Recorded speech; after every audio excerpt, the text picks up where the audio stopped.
Hello HEMA friends and welcome to this new video. Today I deliver you a simple while extremely useful exercise meant to train your direct attacks, but also to learn how to land your attacks at certain ideal times by reading through the opponent rhythms and movement patterns.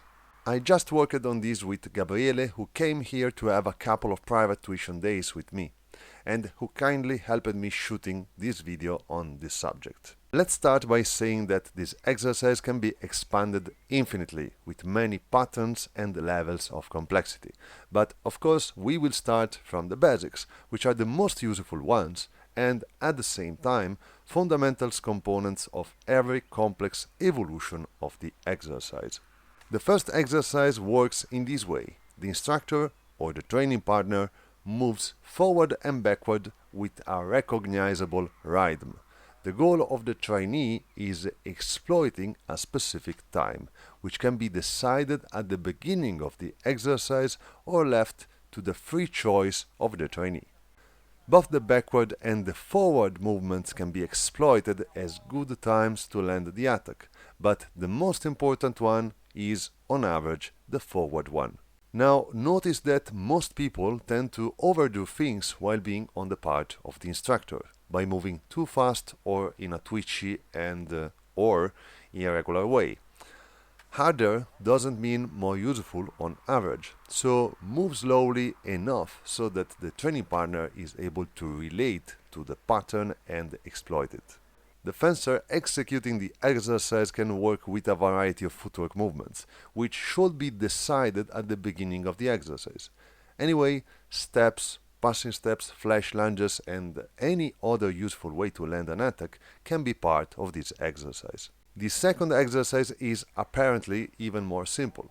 The instructor remains static while moving the weapon from an online position to an invitation kind of position. Here I am moving from posta longa to porta di ferro, for instance. The goal is to land the action by exploiting a convenient time, generally speaking by making the attack land while one of the opponent movements has just started. It isn't anyway the only exploitable time, but again, it is the most important one to be able to see and exploit. Here the game becomes slightly more complex, as after the first executions of the exercise, the instructor has to start pairing the attack, at the beginning in a relaxed way, and then with increased precision and speed. The student has to avoid the parry by catching the proper time and by extending the arms in the proper way, and at the proper time. These are all important components of a good attack which can be trained with this exercise. The third exercise unites the first two exercises, which makes things a little harder.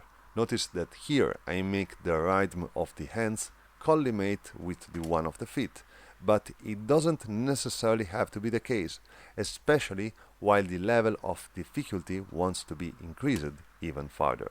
Here we have all the aspects we have seen before: movements from a weapon online condition to an invitation one, steps forward and backward, and of course the parry, which asks the student to pay attention to the quality of its attack movements even more. In all of these exercises, who receives the headshot has to watch carefully and point out what the student is doing wrong, or what can be improved.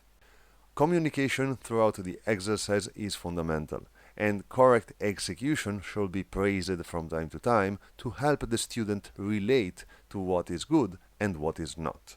Talking about receiving a lot of blows on the head, I am using my new sticky lights for this kind of exercises, as I enjoy the idea of reaching my 40s with some brain cells left. These training tools are good to work on this kind of exercises where intention is required and the headache is behind the corner. So here we are, people, 3 simple exercise patterns meant to improve your attacks. Thanks to Gabriele for helping me. Thanks you all for watching. Remember to check my Patreon page, link in the description if you want to watch more of my contents. And, well, as always, see you next time.